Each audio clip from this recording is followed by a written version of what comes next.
Hello, and welcome to episode 528 of the Unauthorized History of the Pacific War podcast. My name is Seth Paridon, historian and deputy director of the Mississippi Armed Forces Museum, and with me, as always, is my jet-lagged co-host, John Parshall. How are you this fine October day, John? Getting better. Yeah, just landed back from Japan. I was leading a tour down there with the World War II Museum, was there with my fabulous co-historian James Fenelon, great guy, and traveling with my travel history buddies Sarah and Ellie. And I did want to give a shout out. There were a number of guests on this tour that are frequent listeners to the podcast, and so thank you to Steven, who's now been with me on 2 trips. What a glutton for punishment! And he's coming back to. He's doing Peleliu with me as well in March. So that says something about you, my dude. Thank you to David and Greg for your gifts. Thank you for Tyler, who actually lugged his copy of Shattered Sword all the way over to Okinawa to have me sign it. Like, way to blow out your luggage limit, my dude. Andy, who had numerous Hawaiian shirts of his own, including several that were identical. We, on a couple of occasions that was just crazy too. Nancy, Charles, Hal, Tom, and others who I'm sure I've forgotten here. It was lovely traveling with you, and we'll hope to see you again sometime. Outstanding. Yeah. Looked like and sounded like it was a good deal all the way around. So as you can probably tell by the layout today, we're going to do another archival footage episode. This one's going to be a little bit shorter, I think, than most because of there's not a whole ton of footage. You think there is, but there really isn't. We are talking about the battle for Tarawa, Operation Galvanic, and there's some really, really famous footage in here that we want to go through and talk about some of the things that happen when you're looking at or happening when you're looking at this footage and that sort of thing.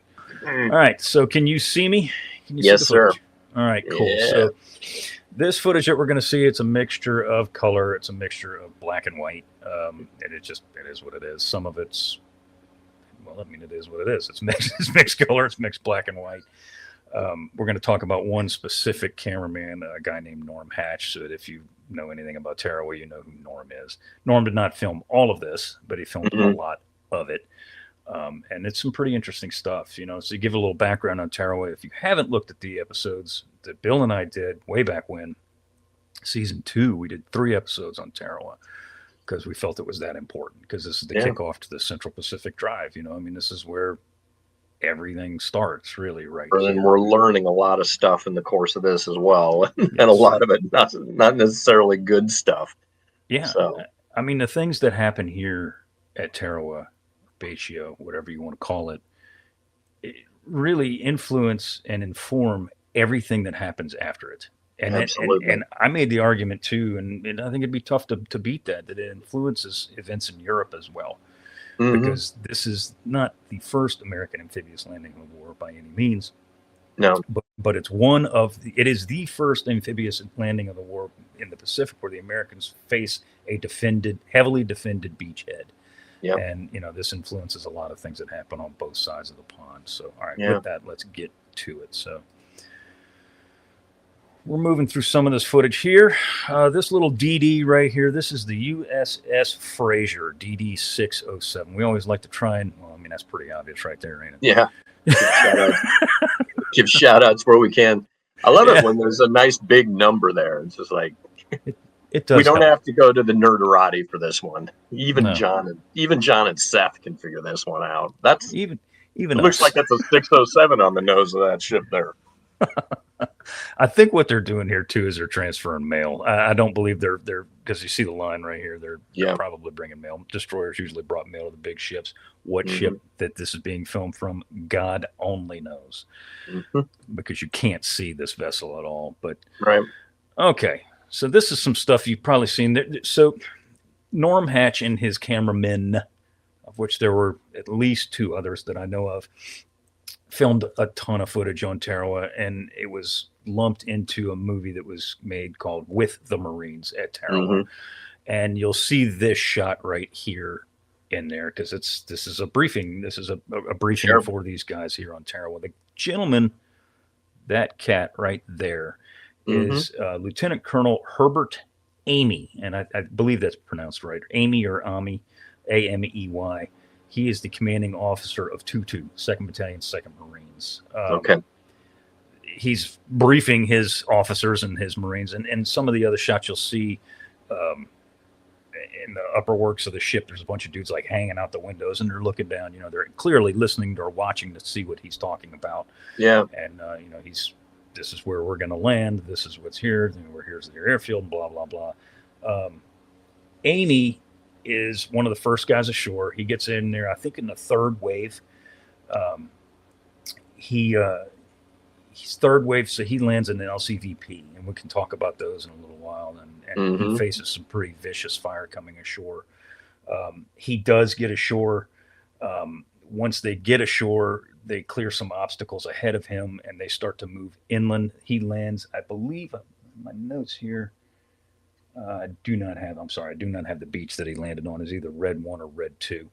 But he lands at those beaches, at that beach, and he is trying to get his men to move forward because they're under withering Japanese fire. And he says, and I quote, "Come on, gang, they can't stop us." He gets up, he runs, and he's killed immediately, leading his men forward. So this is Lieutenant Colonel Herbert Amey, who is killed in action on Bayshore. Yeah. Don't you wonder where that briefing map is? If it was preserved someplace. I mean, that's just the kind of artifact you just kind of wonder, where did that end up? You would like to think that something like that was preserved, because I mean, the historical significance of this entire operation, and I mean, that's something we could get into if we wanted to, is that, I mean, there was so much riding on this, not just the lives of these guys in the 2nd Marine Division that are going to land here, and the Japanese that they kill to a man, except for 17 guys. It's freaking bloodbath. But I mean, Ernie King laid his reputation on the line for this operation right here, and so did Chester Nimitz, so did Raymond Spruance, and this is his first big showing as basically the boss of the Central Pacific Drive. So there's so much riding on this operation. You would like to think that that's somewhere in Quantico in the Marine Corps Museum, but I don't know. I don't know. I don't know. It's ever since having gone down to the Nimitz Museum and seen their collection, I'm more in. I've become more in curatorial mode these days. Like, I wonder where that is now. It's just, artifacts are cool. Yeah, anyway. I mean, you'd like to think it survived, but it's a big thing. That's the other problem, and that's also part of it too. Right. But anyway, rest in peace, Herbert Amey. Yeah, and again, much like you hear of a lot of guys, see these cats up there trying to listen in to see what the heck he's talking about. Right. But Amey apparently was a very, very well-liked gentleman. All right, so we're going to see some footage here of the bombardment of Bayshore.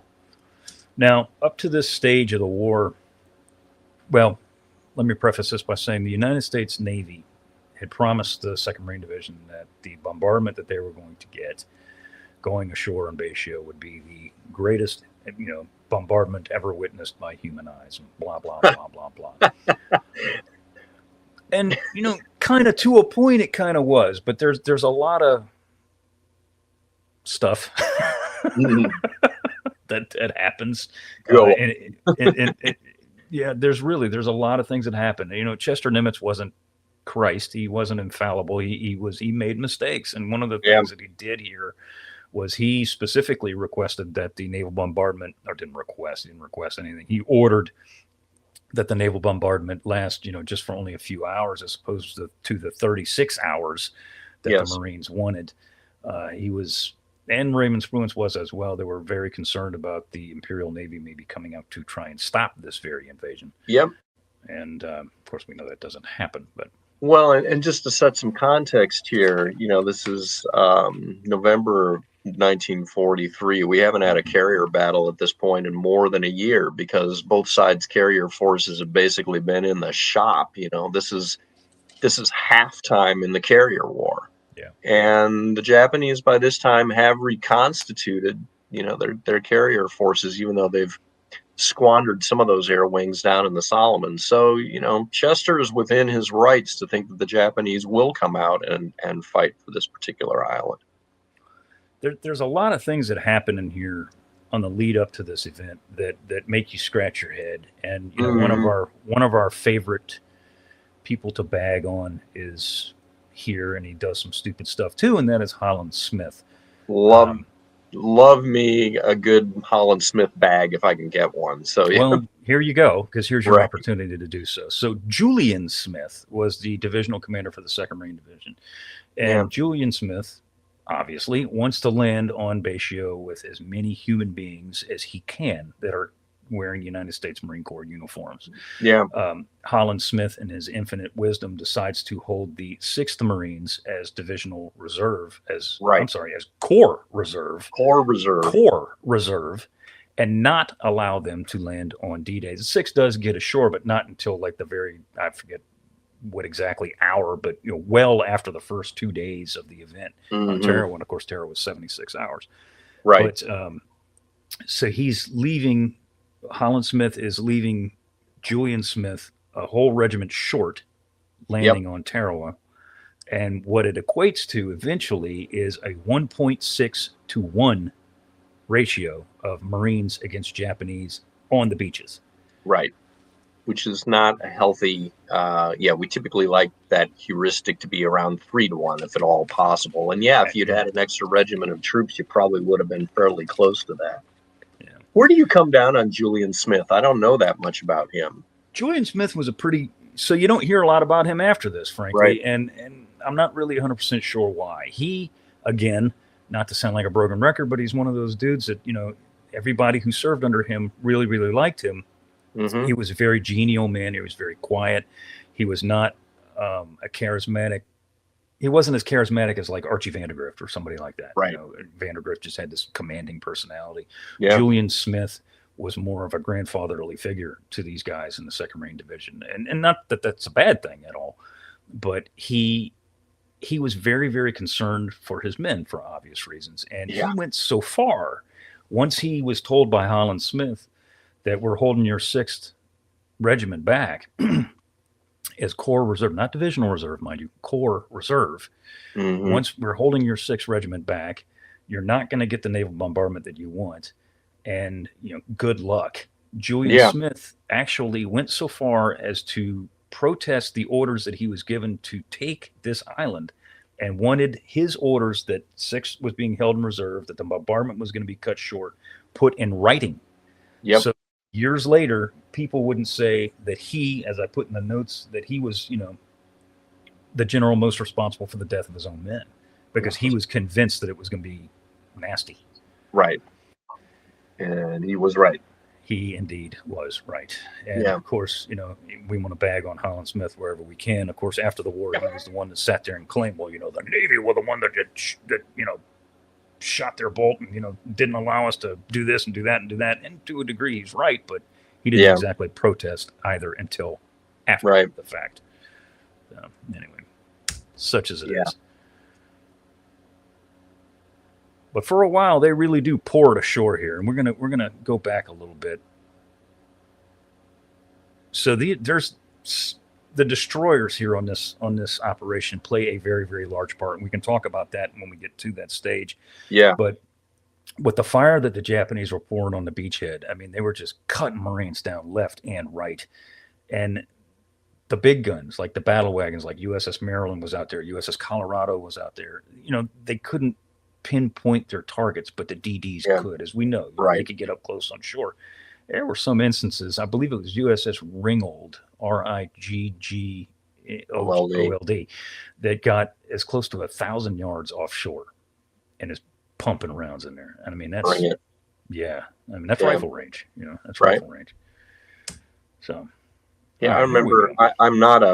I'm not a D-Day expert, but my understanding is that the same phenomena was true off of Normandy as well. That if you look at the efficacy of the gunfire that was used there, it's the destroyers and their 5-inch guns that are really putting paid to things, because they can directly see the target. It is a direct fire solution, and 5-inch gun, man, that will mess up pretty much any bunker you care to name. So that, and in combination with the very high rate of fire of the 5-inch 38, if you've got a target of opportunity that you can clearly see, one of those destroyers has got 5 of those guns, man, they can bring some pee down, on that target. So they can, and I think there's a shot we might have actually blasted by it.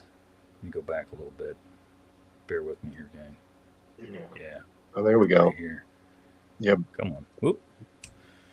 You'll see it. There's this little DD right here. And again, I don't have an earthly clue as to which one this is. Look at that. Banging away. Yeah, boom, boom. Yeah, boom, right. Boom, boom, boom. Love me a 5-inch 38. What a fine gun. Just pounding them out there. Yeah. But yeah, the destroyers really did provide the necessary artillery, that freed a lot of these Marines to move forward at one point in the battle. All right, so good.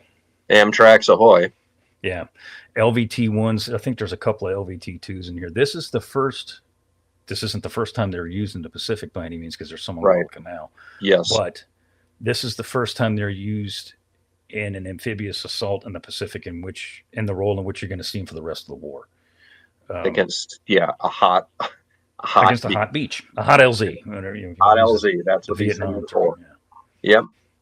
Yeah, and we're going to be consistently modifying them and up-gunning them and up-armoring them throughout the war, and in large part as a reaction to some of the things that they encounter here. Exactly, and they were doing that even before they get to shore here. They didn't have enough LVTs, and again, we've said this before: is the American military machine didn't just switch on, and these things weren't built overnight. They could pump them out, but there's only so many you can use, and a lot of them were, no kidding, sitting on a pier in San Diego or San Francisco, somewhere on the West Coast, and they and then Julian Smith himself went to wherever they were. I'm pretty sure they were San Diego, and basically shanghaied these things on board a transport and brought them to Pearl Harbor for Operation Galvanic, because they did not have enough of them. Yeah. As these things are going in there, like on their ships on their way to Tarawa, they're up armoring them. They're slapping sheet steel on the front of them. Yep. They're throwing 50 cals on there, 30 cals on there, and obviously this is Maudus right here. This is a 50 right there. That was Maudus for sure. Yeah. But the interesting thing about these LVTs is that there were LSTs for Galvanic, but there weren't nearly as many as you're going to see, even at the Marshall Islands or places like that. So a lot of these LVTs and the Marines that are in them had to transfer from their ship down rope ladders into an LCVP, and motored to the LVTs, and then transferred again to the LVTs. So these guys are seasick as hell. Right. They've been up for probably God knows how long. Yeah. And it's kind of a comedy of eras. And the reason that the LVTs were so desired here at Bayshio, of course, is because of the reef. And we knew about the reef, but we didn't know to the extent of the reef. Right. So here they coming in short here. And the water, you can see the water's pretty damn choppy. Yeah. It's not exactly glassy calm. No. And these are not the most seaworthy of vessels either. No. I mean, look at that. Mm-hmm. Right up to the gunnel. Yep, 6 inches of freeboard there. You take a heavy wave, dude. You're going to be sick. Yeah. All right, number 9. I actually looked up some of these guys. Look at you. Look at me. LVT number 9 was launched from the USS Thurban, Thurban, and lands at Red Beach 1. Mm-hmm. There's a recovery book on the LVTs at Tarowa and like what happened to them afterwards. Most of them are Swiss cheese. Right. This one is not in the recovery book, so the assumption is that it actually was used again. It survived. And that's an LVT-1. That's hardcore, man. Okay, this recovery book you're talking about, is that a Marine Corps document or Navy? Navy. Yeah, it's a Navy document that the Navy prepared immediately after Bayshio, and by immediately I mean like the day after the island was secured. Because if you look at aerial photographs, and I'll sprinkle some of those in here of the beach. I mean, these things are everywhere. There's LVTs everywhere, like knocked out LVTs everywhere. And because we didn't have a lot of them, we wanted to recover as many as we could to utilize. Right. We're triaging and trying to figure out, how many of these things can we repair? Get them the hell out of there. And that's another thing too. I wanted to point out, these guys, this is the first wave heading inshore, and they're heading inshore. You don't see the island. I'm not sure if I don't think that's the island there. So I mean, these guys they're way out there. They're way out there.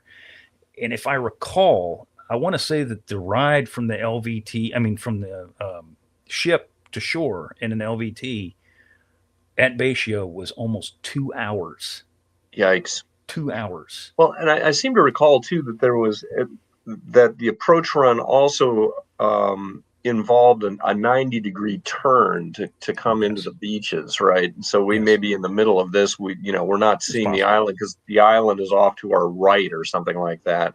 I don't know. It's possible. Yeah, but when these guys get in these boats or tanks, whatever you want to call them, it's dark. Yeah. It's clearly not dark here. So 2 hours. Puke City. Yeah, and that once again kind of contradicts some of the things we see in sort of the later operations, like at Saipan. Our attack transports were 2 miles off the beach at most, and you're going directly from the attack transport into your Amtrak and then just motoring on in there. It didn't take that long to get into the beach at all. Yeah. So we're learning things here, that's for sure. Yeah, absolutely. So in the first wave, there's going to be 42 of these bad boys. There's 42 Amtraks that contain about 20 guys each in the first wave. 100 yards theoretically behind the first wave is the second wave of 24 Amtraks. The third wave is 100 yards behind them. I said Amey was in the third wave on an LCVP. I was wrong. He was in the third wave on an Amtrak, so forgive me. Correct myself there.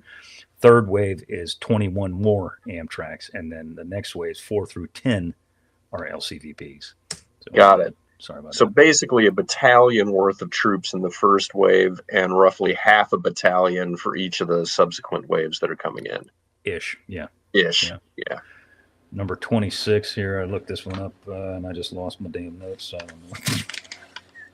It's launched from the USS Haywood. This one is eventually sunk. This one does not make it off or if it makes it off the shore, it doesn't make it back to the boat. So it could be still down at the bottom of the Pacific right now. Right. Unfortunately, I was unable to figure out who is driving these boats or tracks, who is, what platoon or company or sky. I have no idea. So I don't know the fate of these gentlemen in this particular vehicle. I would imagine it probably wasn't good, though. Right. The first wave just gets bludgeoned, just absolutely bludgeoned. Now, obviously, we're in an LCVP here, so this is going to be your succeeding waves. Somewhere in 4 through 10. Somewhere, and there's probably going to be number 4 because of the fact that this particular footage, this shot right here, is indeed shot by Norm Hatch. Okay. Norm, I knew Norm. Norm, give a little background on Hatch. He was in the Corps, previous to World War II. He had started working for basically a public affairs office, a PAO, if you will. And he was working for the March of Time, which was a newsreel magazine kind of a thing that would show, sometimes before movies and whatnot. And he had found out that there were only a handful of trained cameramen within the United States Marine Corps. And he'd asked to be transferred from the March of Time to an active duty unit because he figured kind of why I'm here. So right. What I want to do, what I'm supposed to do.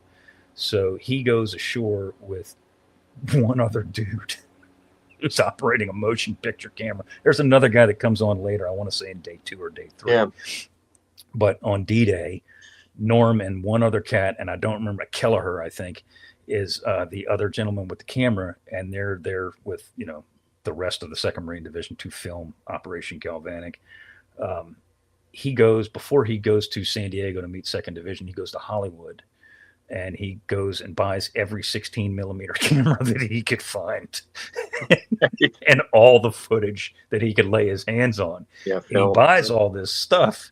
And then when he gets down to San Diego, they're like, oh, yeah, we're not using that here. Here's these two 35 millimeter cameras. And he's like, God damn it. Right, got all this stuff, and I got nothing with it. Got nothing to do with it. So is that Norm here that we're seeing? No, well, this is Norm's work. This is Norm's handiwork. He's shooting this. You'll see Norm later in the footage. He's actually in there a couple of times. Well, so who's the gentleman here in the frame that do not have no helmet? This dude here is probably a sailor on one of these LCVPs, if I was to guess. Okay. You can see this big antenna right here. Obviously, this is a radio. This is the boat that a gentleman named Major Henry Pearson Jim Crowe, rather unfortunate nickname, but this is his boat. Right. Jim Crowe is a legend. And I just loved what you put in the notes here that when Norm goes to see him, Crowe says, "I don't want any goddamn Hollywood Marine with me." Yeah, that's welcoming with open arms there. That's beautiful. Oh, wow. Crowe was like I put in the notes, he was a yeller. He was a guy that, he's a hardcore Marine vet. He'd been in the Corps since like 1918. He was a Banana Wars vet. Right. This guy was he was a legendary figure then. And of course he sees further action with the 2nd Division on Saipan. He actually gets seriously wounded on Saipan. But he had this wicked handlebar mustache that is like Wyatt Earp kind of handlebar mustache, just a bad dude. Yeah. I seem to recall, was he not involved in the first night's counterattack on Saipan? Is that where I'm recalling?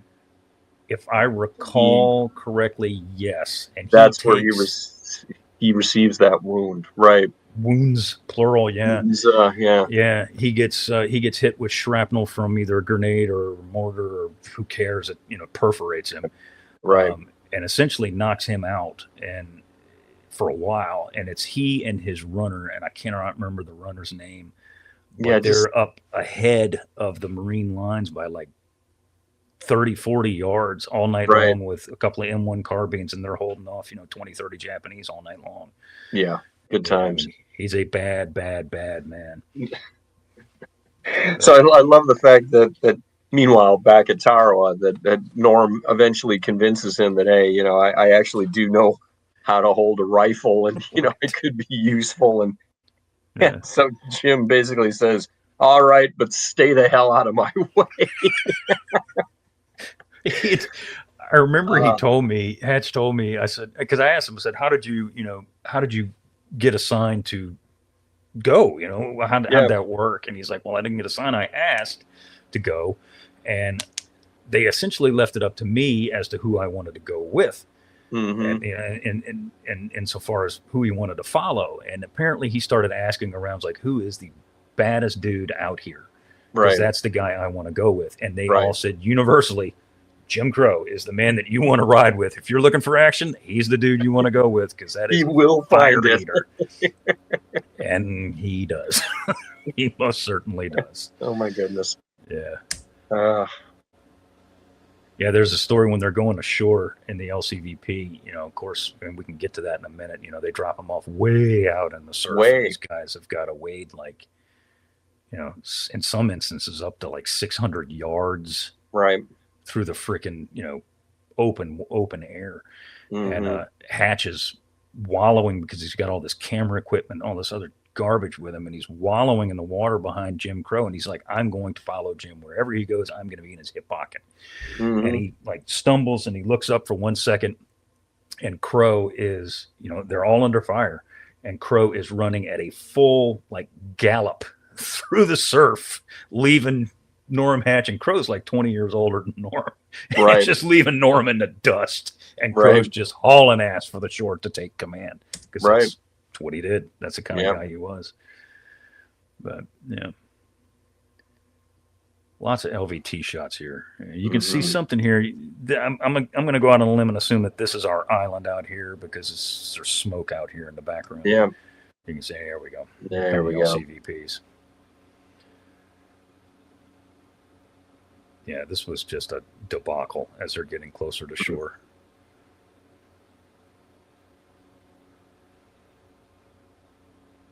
You see it's intermixed here.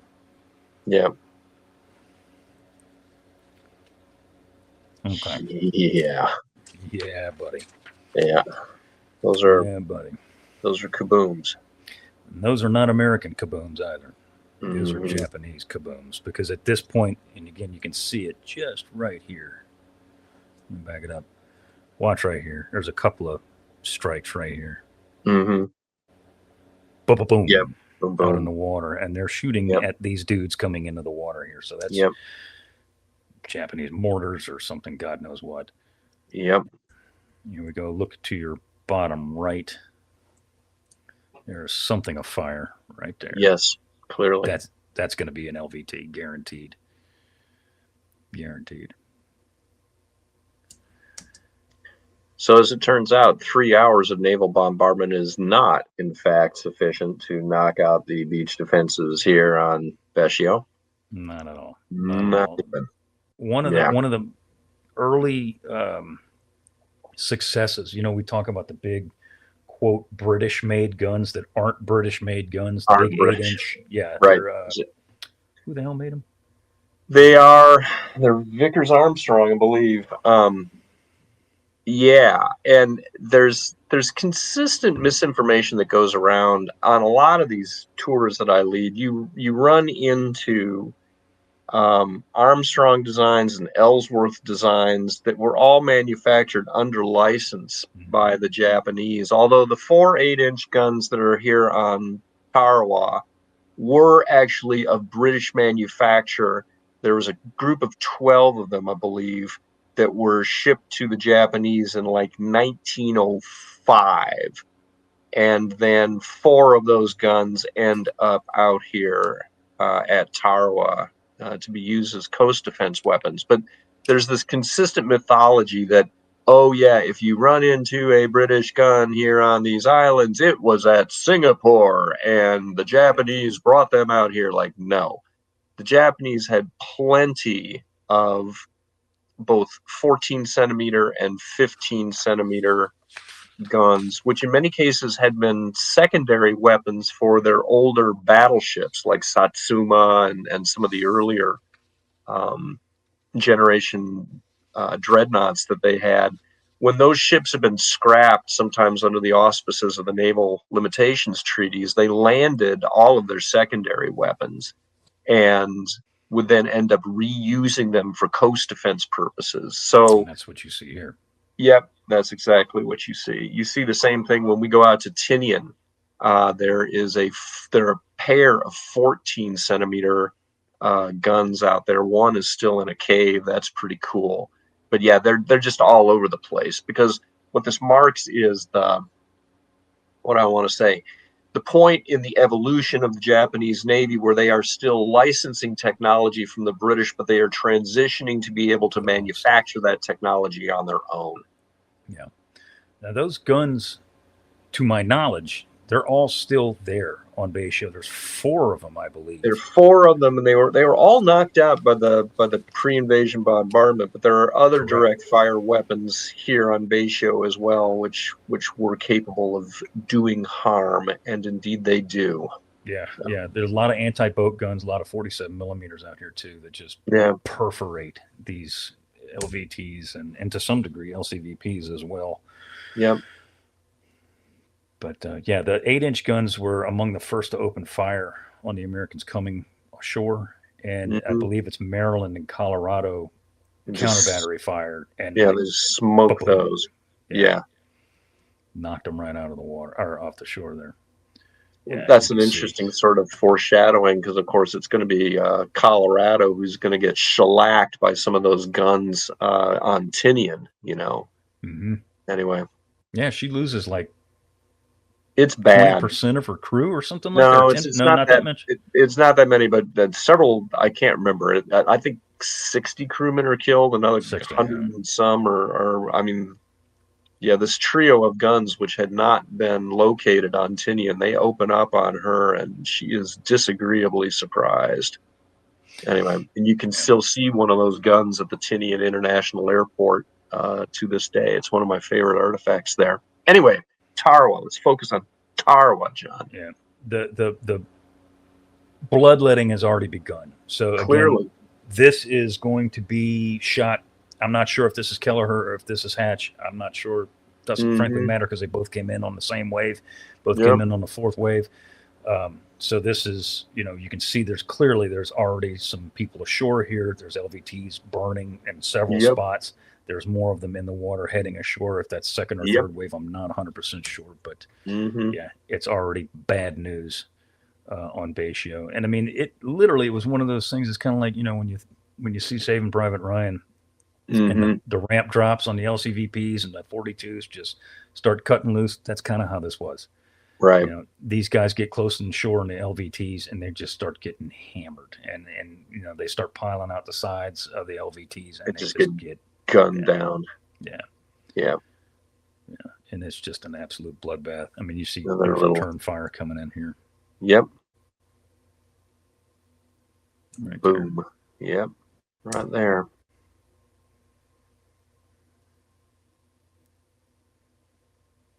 Yeah. Okay, so this is the pier. Yes. As they call it, the pier. There's actually a couple of piers, but this is the longest pier, like the really, really, really long ass pier. And it separates Red Beach 2 and Red Beach 3. Right. This is where this pier, if you know about Taroa, there was a gentleman named William Dean Hawkins. They called him Hawk, obviously. Hawk was a Texas native. I believe he was from San Antonio, if I remember correctly.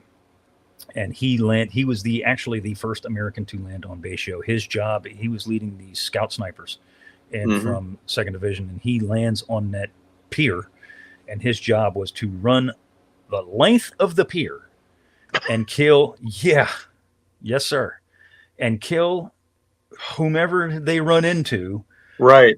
And basically get ashore and kind of plant themselves there as their scout snipers and take out, individual positions. Well, Hawk gets ashore, runs down the damn pier, and does indeed gun down quite a few Japanese on the pier who are astonished to see this American running at them down a pier. Right. So he just blows these guys away, gets on this pier, and then realizes PDQ that if I stay here, I'm a dead man. Right. And so is everybody that's with me. And I mean, there's no reason for him to stay there because there were no other Americans ashore at that moment. Yes. Which means there's no guarantee that anybody else will come ashore. So at that point, Hawk says, I'm out. And he turns around and he takes his buddies and they get the hell off. They come back, running back down the damn pier, hop into the water, gets into like an LVT or an LCVP that had just dropped somebody off. And he does get back ashore. But he goes back and, makes a report and is like, this is not a good situation. Yeah. William Dean Hawkins does, again, land, and he does, again, see combat. He's actually awarded the Medal of Honor for actions on Tarowa, and he's killed in action. But, yeah, this is the pier that William Dean Hawkins ran across twice. Right. Yeah. And this is also the same pier that's going to shelter a lot of American lives later on in the battle because there's guys who filter their way along this pier because they're not taking fire from one side, but they are from the other. So they all kind of shimmy along the side of this pier. Yeah, I don't know if we're going to be putting up a map of Bayshore here, but basically certainly that pier sticks due north into the lagoon, and that we are landing our troops from the lagoon rather than from the open ocean is kind of what it comes down to. So yeah, they're coming in here to the north of the island. This is a pretty rare shot. These dots right here are United States Marines. And they are wading through. You see no LVTs anywhere. Actually, you do. They're right. There's a few along the shore, I believe. These guys have been dropped off via LCVP, and they are wading through. Yeah. I mean, you're looking at a guy who's probably in another LCVP shooting this. And I mean, you can see the distance here. That is a significant long distance. Yes, sir. To walk in under fire. Under fire. Yeah. Here's the famous seawall. Somebody walking along the top of it too. Yeah. Yeah. And again, some of this action, it's like everything else, it's out of sequence. Out I of can't really sequence. tell when this is. I'm thinking that a lot of this stuff that you see along the seawall that guys are kind of walking around relatively carelessly is going to be on day 3. Day through 2 or 3. Yeah, right. Yeah. Because, I mean, at the end of day 1, I think the farthest they had pushed, there's the pier again. The farthest they had pushed ashore was like 60 yards. Right. 60, not 600, Yeah. 60. There were guys that went to sleep that night on day 1, going into day 2, no kidding, with their boots in the water. Right. Show's edge. Yeah. This is my beachhead. It's the length of my body. That's it, baby. Right. I mean, you can see all these heads here taking cover from the fire. Yep. I remember there was a gentleman I interviewed at World War II. His name was F.D. Gravois. He was from southwestern Louisiana. They called him Gravy Gravois. He was 2nd Division, landed at Tarowa when he was also Guadalcanal. And he lands at Tarowa via LVT. Everybody in the Amtrak except for him and 2 other guys are killed. They get out. He's taking cover behind the seawall, and his lieutenant comes up to him and is like, we got to move forward. And Gravois supposedly told the lieutenants, after you. Right. After you, partner. I'm not moving. Yeah. Right. Moving. This is going to be Red Beach 3. This is the footage that Norman Hatch shot here. And this is some pretty famous stuff. This gentleman right here that they're pulling away has just been hit. He's just been wounded. Mm-hmm. And they're dragging him out of the way. Yeah, once again, we are just right on the water's edge. Yeah. And presumably that LVT is no longer capable of moving, or it would have departed. It is not. And I cannot, off the top of my head, remember the gentleman's name who drove that LVT, but he was from the state of Mississippi, as a matter of fact. And when that LVT hits exactly where it is right now in this shot, they take heavy machine gun fire right through the front of the LVT that was very, very thin armored. Yeah. And we're taking like anti-aircraft weaponry through the front end of this LVT. And of course, it hits this guy literally dead center and just blows the gentleman away, kills him instantly. Yeah. This LVT right here actually becomes Jim Crowe's command post. Okay. Because he can't get any further inland because they're blocked by these huge concrete bunkers that we're going to see here in just a few minutes. Right.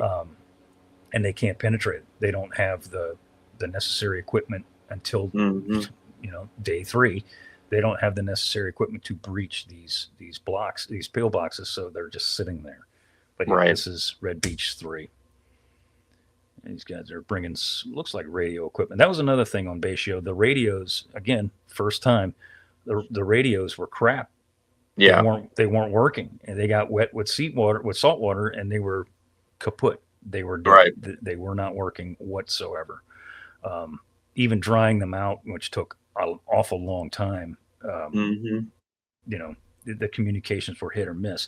This gentleman right here, you can see it very clearly. Yep. He's stringing commo wire. Yep. So there were some radios that were working, but the vast majority of them were not. When Colonel David Shoup lands later that day, he can't communicate with anybody back aboard ship until later that afternoon before they get radio comms working out there. Right. So it's a mess. But that's what these cats are doing here. They're running comms. There's Jim Crowe right there. There he is. Look at that mustache. A fine specimen of humanity. There you are. Norm described him that he had a perpetual scowl. Like he just had a scowl on his face 24 hours a day. Yeah, he's not looking ambrosial here, is he? Yeah. No, he's not looking happy. No. And when he wasn't doing this, when he wasn't on the phone trying to get things moving, he was cradling a Winchester Model 1897 shotgun. That was his personal weapon. So, in case the Japanese got too close, he's going to hit him with double-aught buck from a 12 gauge. So he was a hell of a man. His executive officer was a gentleman named Major Chamberlain. Chamberlain, whereas Crowe was a yeller and a screamer and a hollering kind of guy, Chamberlain was not. He was a very, very quiet guy. They described, here's the pier. We're talking about the pier. Look at the size of that friggin' thing. Yeah, out it goes. But Chamberlain was a very bookish, very quiet officer. They described him as nitpicky. He'd be the kind of guy that would, bust a guy from going on liberty if his shoes weren't shined properly. Literally, he was that kind of a guy. Wore glasses, and a lot of the guys had significant doubts as to his combat prowess when they would go ashore. Yet, when they go ashore, the college professor-looking Marine turned out to be this madman. Just a one-man wrecking machine. William Chamberlain was his name. And he was just this fierce leader. And he gets ashore, it's rather comical. He gets ashore, and unfortunately, there's no shots of him in any of this footage. You think there would be, but there isn't. He gets ashore, and he's under fire, and he's trying to organize things. This is the first wave. So he's trying to get things working for Crowe. When Crowe gets ashore, and he starts making an advance, and he's looking around, and he's like feeling in his pockets, and he goes, "Damn it, I forgot my cigars." And okay, man. All right, homie. Priorities, baby. Forgot my damn cigars. All right. So this is some really famous footage here. This is indeed an actual assault off of Red Beach 3. This is day 3. We're jumping around because you got to remember, too, day 1, day 2, things are kind of touch and go here. We don't really know what the hell's going to happen. By day 3, the situation has changed significantly in that the Marines now actually have some of the combat equipment that they need. And by that, I mean like flamethrowers and satchel charges and things like that they didn't have in spades when they landed on day 1, day 2. And they're actually making a push here. Right. They're trying to get the hell off of here and get inland. Some more shots from the sea. Big kaboons right here. That is Japanese artillery coming down too, or something. Helldiver. Looks like. This is interesting, and it is a Helldiver. So when the Marines get ashore, of course, again, Central Pacific Drive, the big blue fleet is out there. The carriers are supposed to provide ground support, air support rather, sorry. And the Marines had not had time to mark their front lines with like panels and things like that. And the Navy is coming in and they're strafing. And I mean, in defense of the pilots, they didn't know. Yeah. And they keep hitting Marine lines. And at one point, there are several calls back from shore. One of the few working radios does call back, and there's a regimental commander who's saying, "I'm going to send in air support." And they're like, "No, don't send any damn air support." No. And then it's like, "No, we're going to send in air support," until this gentleman on the beach is like, "Do not send any goddamned air support. You're killing us." Yeah, right. And what winds up happening is they don't. So a lot of the air support that does come goes way further inland and knock out positions that are further inland. And this is where the destroyers come into play. Because the DDs can get, again, right up on shore and just start pummeling the targets here. But this is some of the few aerial support shots you'll see. And this LVT is being ranged in by Japanese, and it's going to get hit here in just a second. It's not moving either. Yeah, there you go. She goes. Yeah. Again, this is Red 3. Guys are getting ready to move in on their attack. We're going to get into some of the more famous footage here in just a second. Yeah, remember what we said about the pier and it harboring guys? Well, here you go. Yeah. Yeah. Right. Huddled up on that pier. Yep. At least you can't take fire from, the other side of it. Yeah. Clinging to life on that pier. Here's another destroyer. I wonder if that's the same footage that we saw. Maybe. Slightly longer, but she's blazing away, isn't she? Very Blair Witch-esque, but I mean, this is the real deal here. Right. Yeah. Right. So again, this is day 3. They're moving forward here, trying to knock out these huge concrete pillboxes. It was actually Shibazaki's command post, which is this big-ass bunker that's up there. And Shibazaki's, of course, is killed on the first day. Right, yeah. He's killed by Destroyer fire. Destroyer fire, exactly. USS Ringgold. Airburst. And I forget. Comes out of his bunker at just the wrong time, and it just gets laid low. Yeah. Which does not, help the Japanese any, obviously, to have your CO knocked out on day one of this affair. No. USS Ringgold and USS Dashel were the two destroyers that were in the lagoon, mind you. They basically stayed there. Yeah. They basically parked there and stayed there.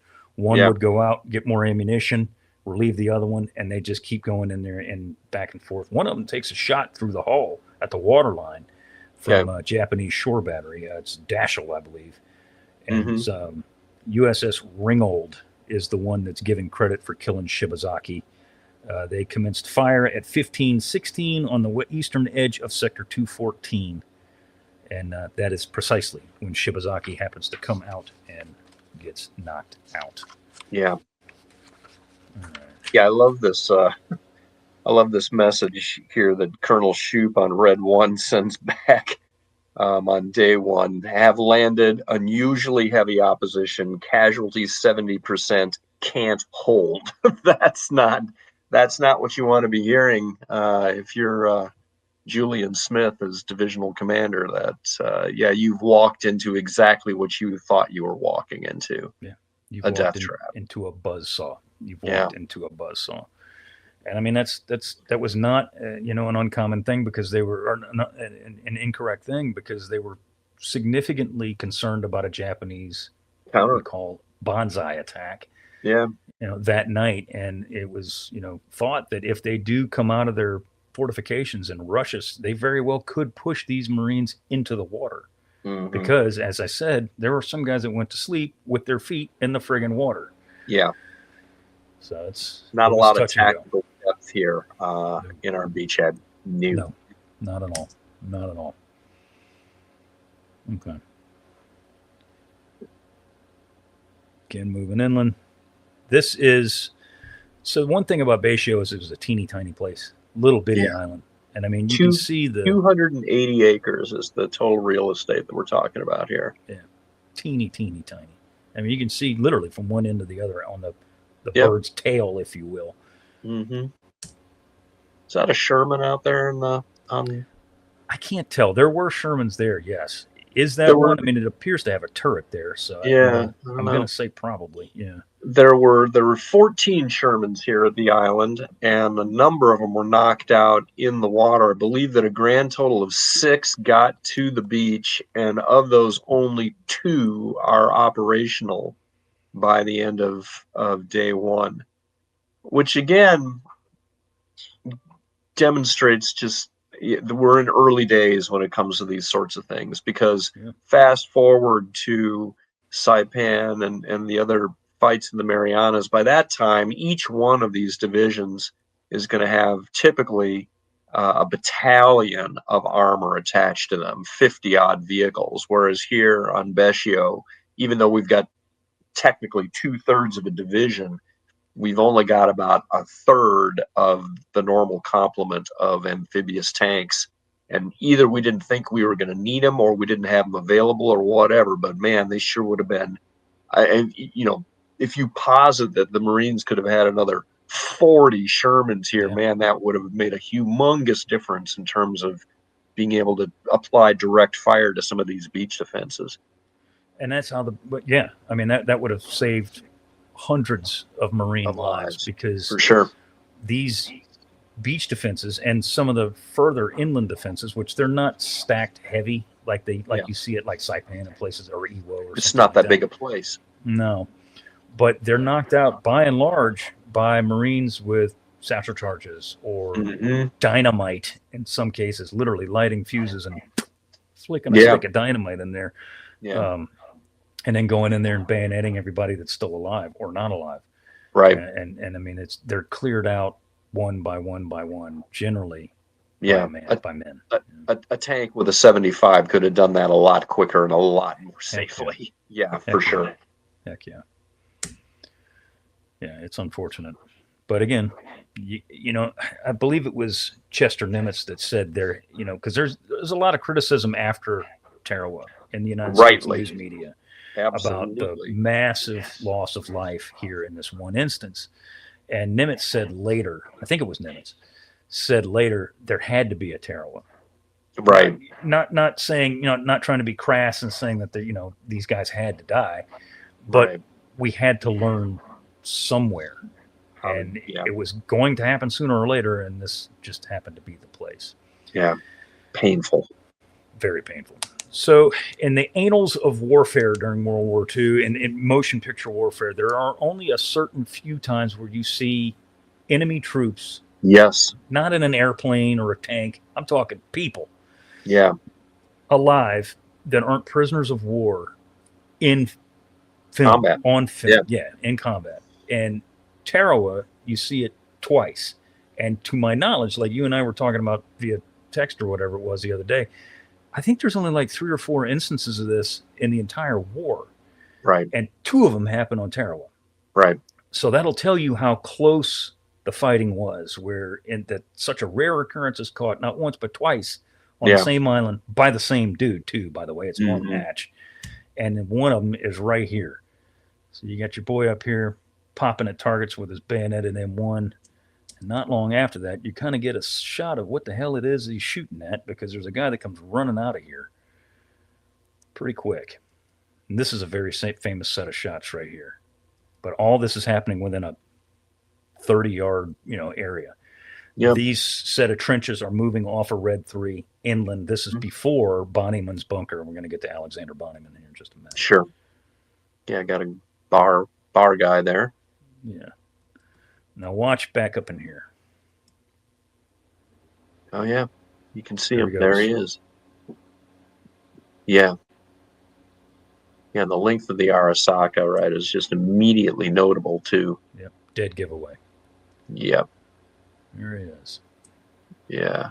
Boom. Yeah, just look how long that rifle is, and it's got a fixed bayonet as well.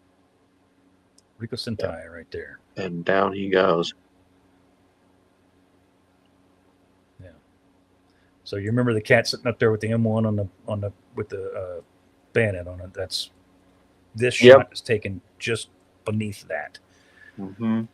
You shift him back to the trench. Of course, this is a really famous shot. There this whole group of them, right? Yeah, I've seen this footage before. About 20 guys in total, and they're just shooting at them like, here's another group there too. There's quite a few. Yeah, let's go back through that again, because there's a good bunch of dudes comes running through there. Hatch, I remember he said, you know, like I put in the notes, the quote from him was he was sitting there shooting at the guy that was shooting at the guy we just saw, the single soldier, when somebody yells, you know, here come the Japs, and he just whipped his camera around, and that's when he caught those guys running through there right here. I mean, clear as day. Another one here. There's another one right here. Right. I think there's one right here. Yeah. And there goes 2, 4. 4. 2 more at least. It's and here comes another group as and well. Here comes another group, exactly. Yeah. And all of them die. You know, it's just shooting them like ducks. Like ducks in a barrel.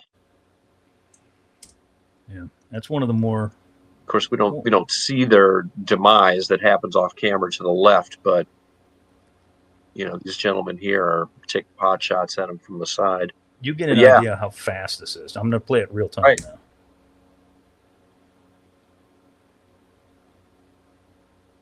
There you go. That's it. Yeah, that's it. A couple of seconds. Right.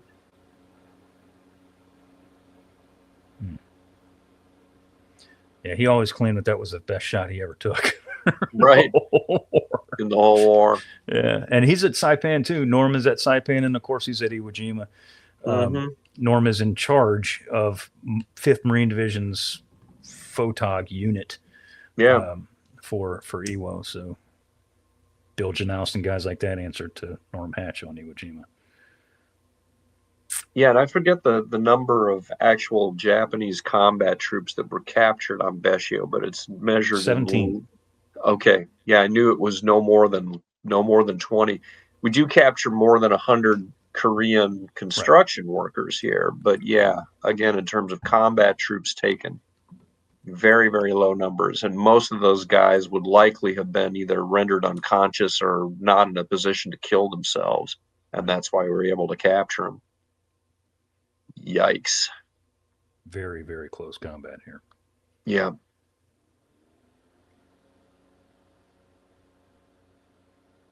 Okay. Now we are beginning to get into Flamethrower there. Yeah. Boom. Let's go back here. This dude comes running out of nowhere and just dumps a end block into that target right there. Boom, boom, boom. Mm-hmm. Pretty interesting shot here. There's a Marine. This is one of the scout snipers. This is not Hawkins. Hawkins is dead at this point. Yeah. This massive 8-power Unerdal scope on his 03. Yeah. Mm-hmm.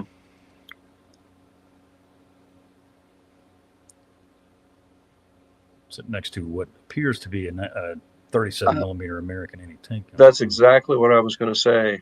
Mm-hmm. Okay, so this was Shibazaki's headquarters. As a serious blockhouse. Holy Moses. It is a big boy, and she's still there too, but not surprisingly. But this is going to be the scene of Alexander Bonnyman's adventure, shall we say. Mm-hmm. As this situation is setting up, this is day 3. Okay. Chamberlain is ordered by Crowe to take that damn bunker because that bunker had been holding them up for days. For 2 days. They couldn't get to it. They couldn't get around it. Nothing. And Crowe had enough. He's like, we have to take this. We have got to move up here. We've got to capture this damn thing. We have to. So he orders Chamberlain to get it done.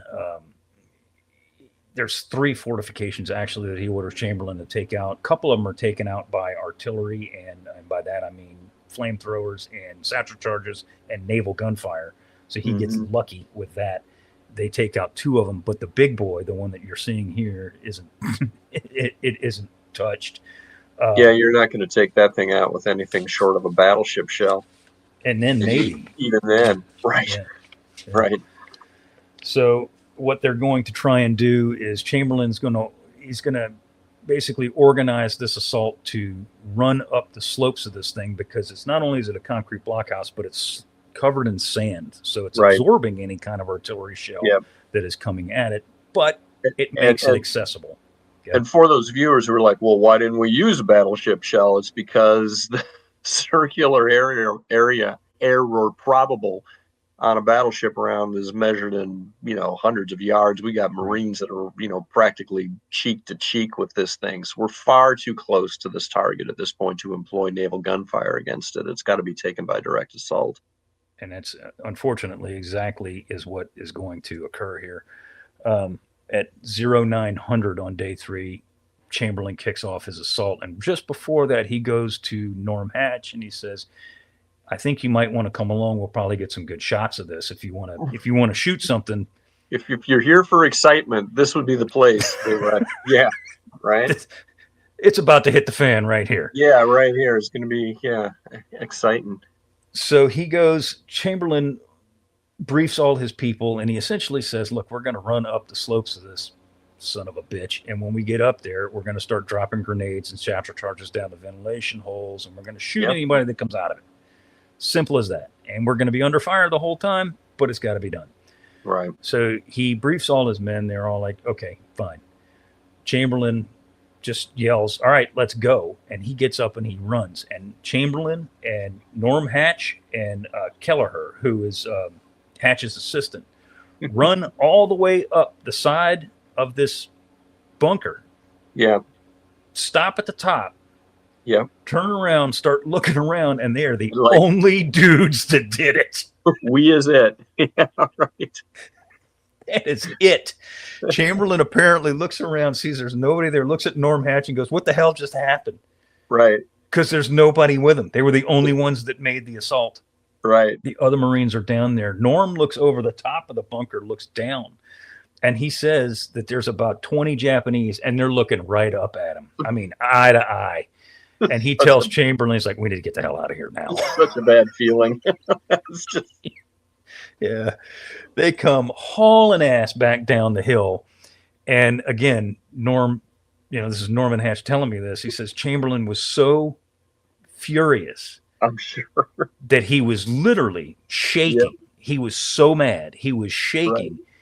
And he just starts screaming at these Marines who admittedly had been under fire for 3 days, but he's like, damn it, I'm doing this. You're doing it too. Yeah. And I'll leave out the expletive, but he just says, we're going to go up that hill and you MFers are going to come with me. That's right. So as mother humpers. Yeah, right. Mother lovers, whatever you want to say.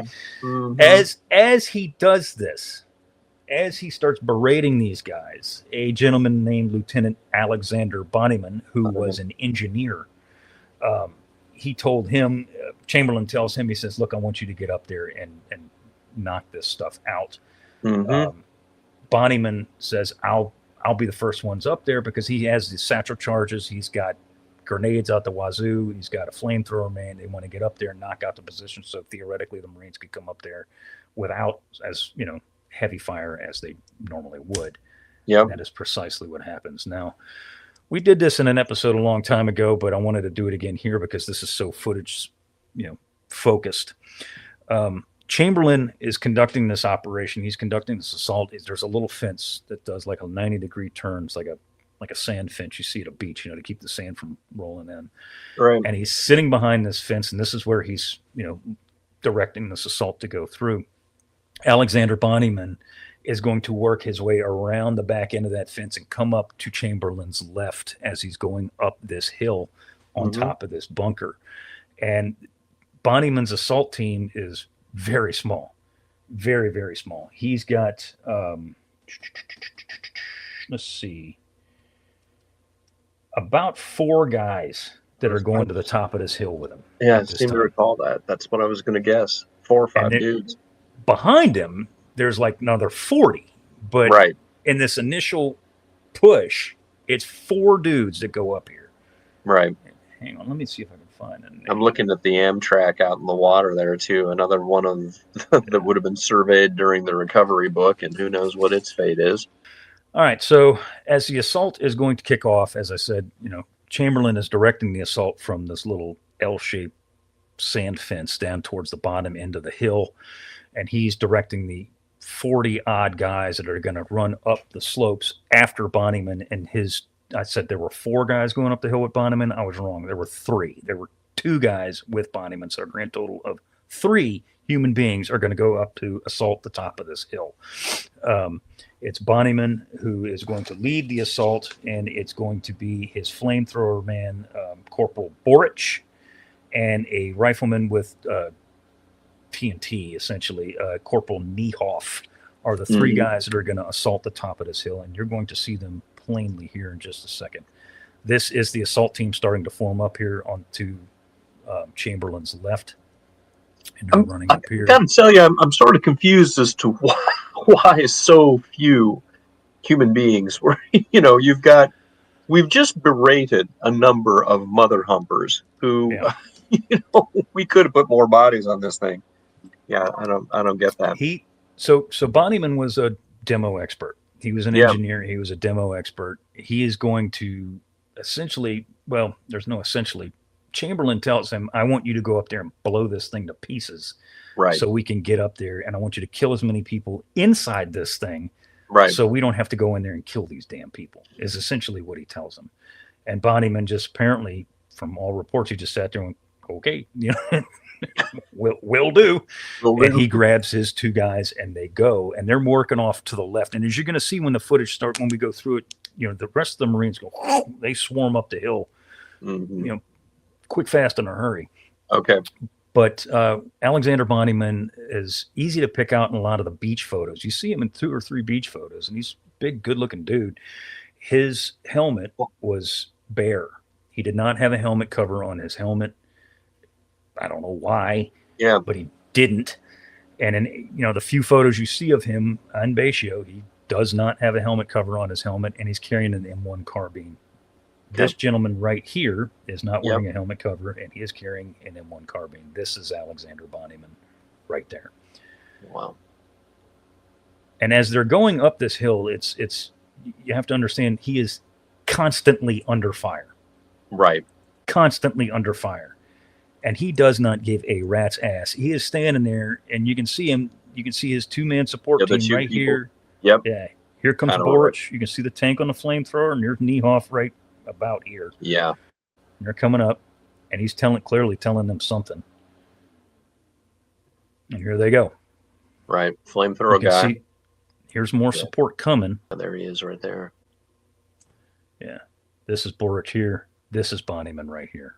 Mm-hmm. No helmet cover right here, leading the assault.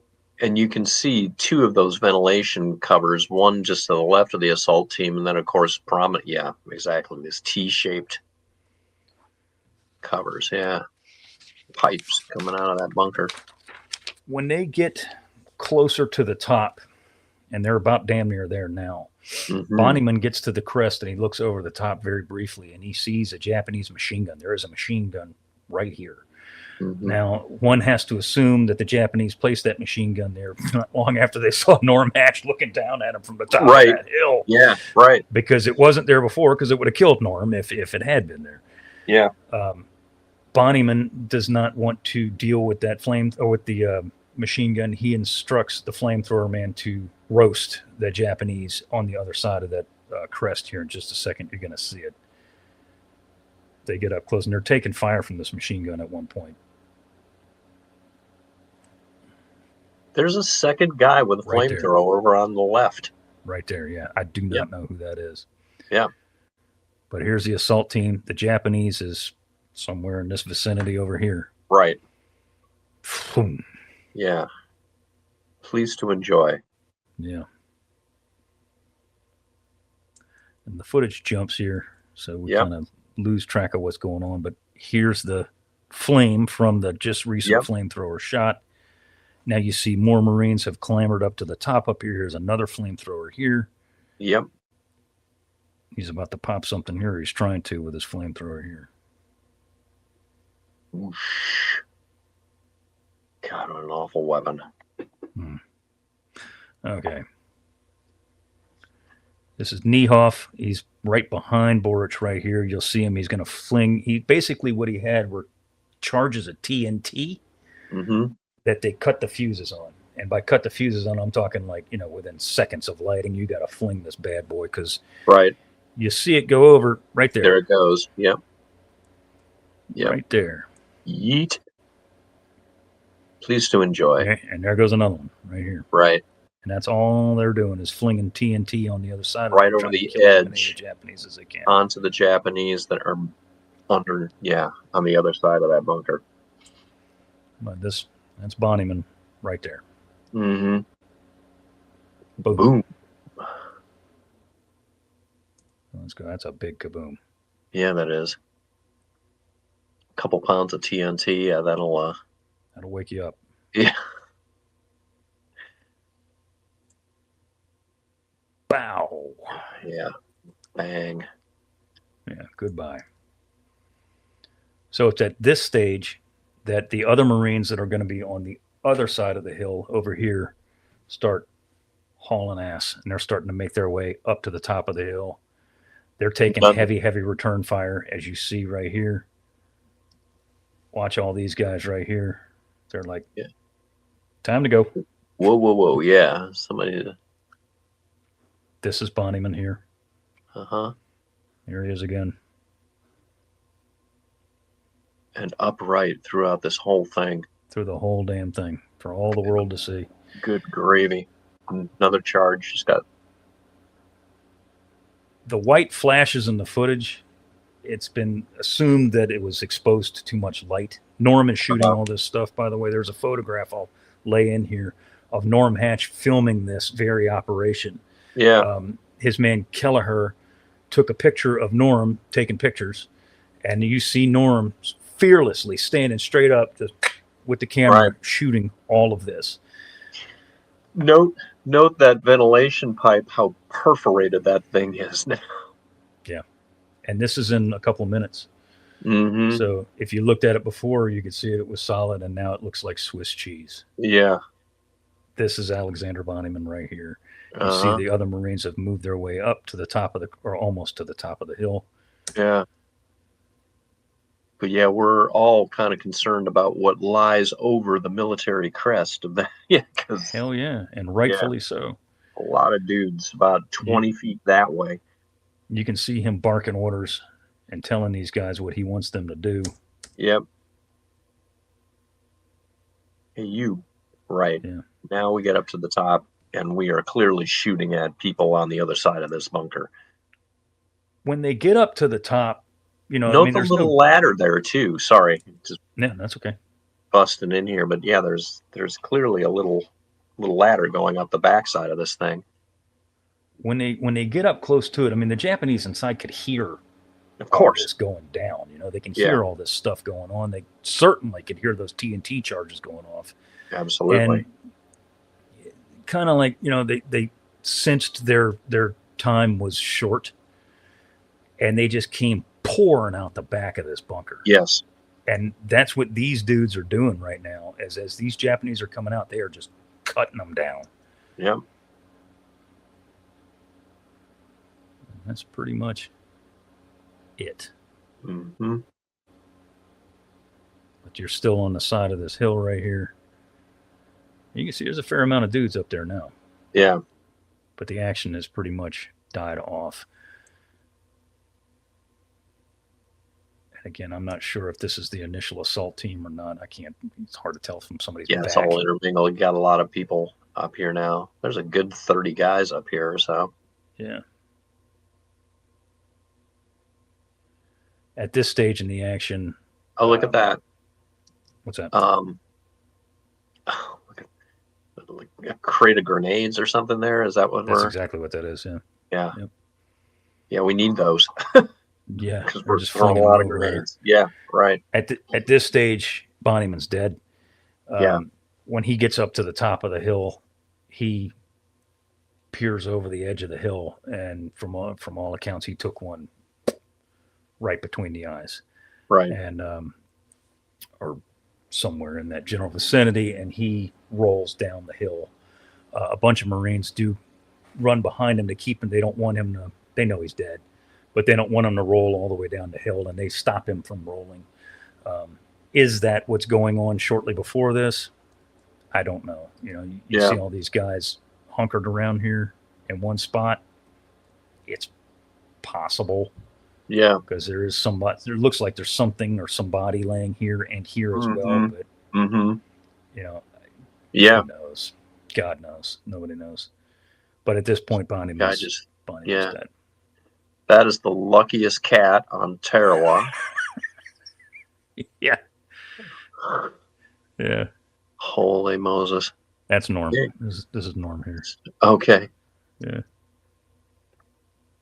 And that vehicle is a Japanese light tank. It is. It is indeed. Type 95 would be my guess. So the whole reason for the hoorah around Bonnyman, aside from the fact of what you just saw, the man standing straight up in the face of Japanese machine gun fire, is by eliminating that bunker, that essentially cleared the way in for Red 3. Right. That unlocks that. Pulls the cork out of the bottle is what it does.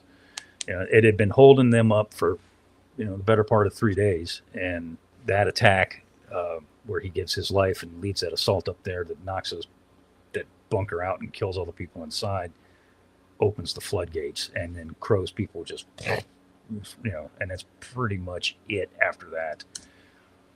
There's not much left. I mean, they're still fighting. There's Norm as well. Right.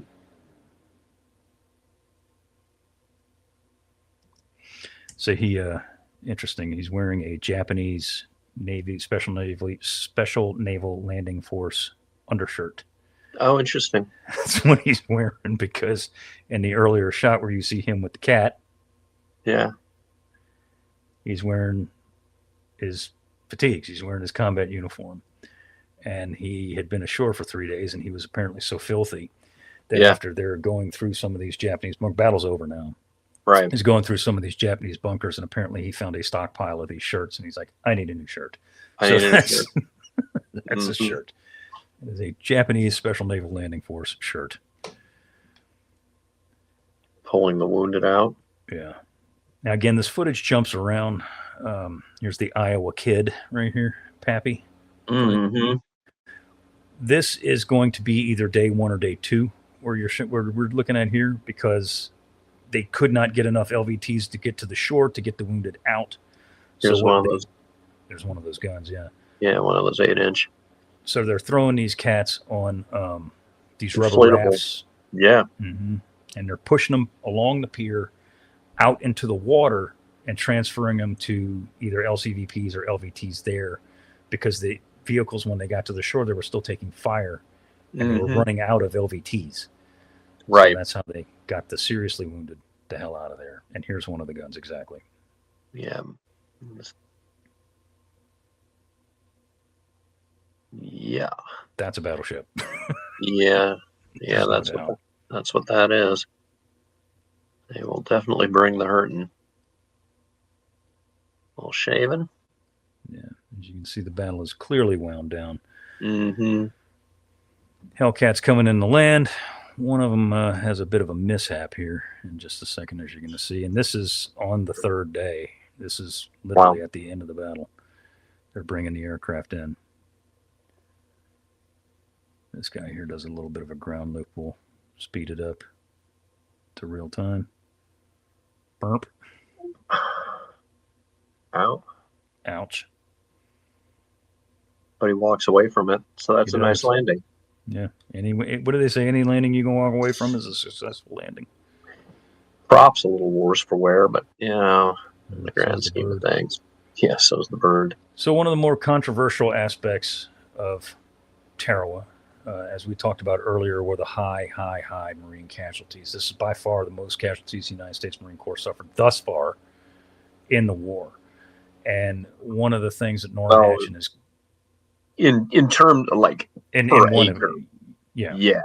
I mean, I was looking up the numbers on this. You know, the Marine Corps loses 1,353 KIA on Guadalcanal. It's 1,009 here on Bescio. So it's lower than the Guadalcanal campaign. Obviously, that was 6 months worth of combat as opposed to 3 days here. Yeah. Certainly, if you do spreadsheet exercises around the number of casualties per acre and that kind of thing, Tarawa is just number one with a bullet in terms of casualties per hectare.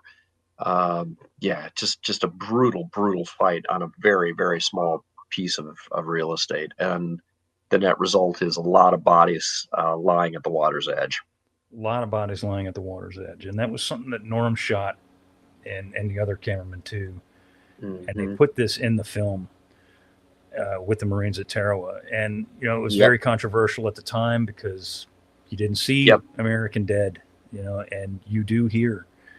And FDR was the one that said, nope, we're going to show this to the American public because they got to know that there's a war going on here. This is not this isn't a garden party. And these dudes either washed up there or just never even made it out of their track, or just were killed right there at the seawall. This famous photo. Oy.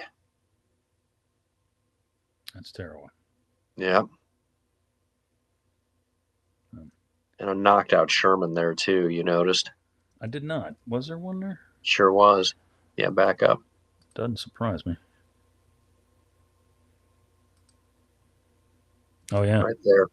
Yep. Sure enough. Mm-hmm. And these boys had been in the water for a while. You could tell. Yeah, they have.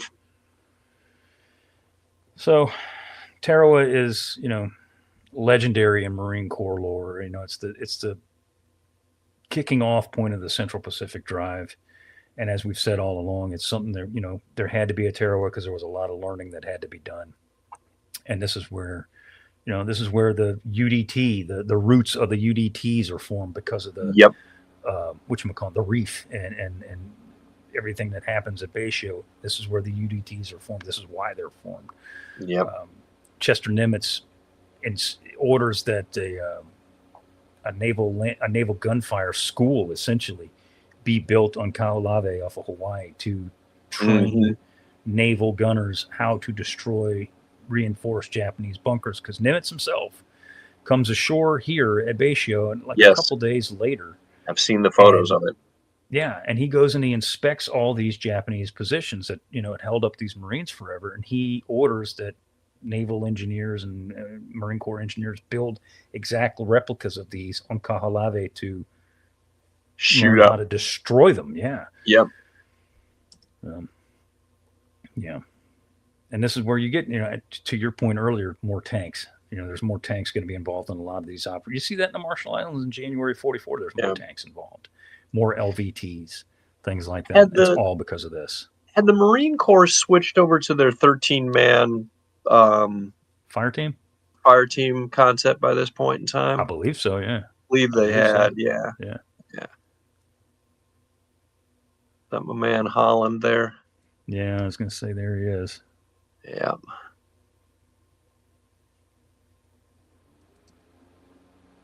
Right there. Yep. I believe this is Julian Smith here, if I'm not mistaken. Okay. In the middle there.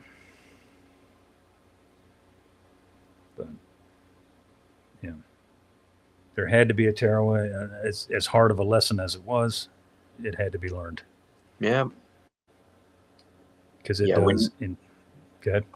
I was just going to say, there's so many things that become apparent as a result of this fight. More tanks. Got to have more Amtraks. I mean, it can't be your first couple waves that are coming in on Amtraks. Baby, everybody's coming in on Amtraks if you think you got a reef to deal with. We're going to up-gun and up-armor those Amtraks. There's going to be a lot more naval preparatory fire. Mm-hmm. Yeah. A lot better air support when it comes down to it.